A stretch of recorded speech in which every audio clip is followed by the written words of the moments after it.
As far as traffic goes, Washington State's Department of Transportation reported a 36% drop in southbound I-5 traffic heading into Seattle last week. It was down 45% on the I-90 bridge and 35% on I-405 in Bellevue.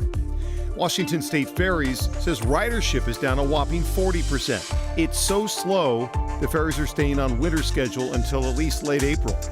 Those empty grocery shelves, the stores are working on it. Kroger, which owns QFC, says it has increased shipping capacity by 50% to meet the demand.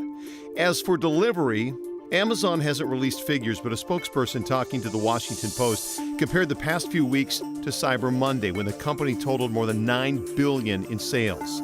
It's now hiring 100,000 workers to try to keep up. Food delivery services could cash in on takeouts, but they're also trying to help. From deferring up to $100 million in commission to waiving delivery fees for 100,000 restaurants. And what are you doing at home? Probably watching TV. Companies like Netflix haven't released streaming data, but the big ones all say they are throttling that data. And that means it's slightly lower quality to make sure they can meet the demand. So we can't say exactly how much more binge watching is happening, but it's fair to say it's a lot. Hey, speaking of homes, what are home buyers up to? Open houses are rarely happening, but Zillow says 3D home tours are skyrocketing. They were up 326% last Friday. Whatever it takes to keep life going while social distancing.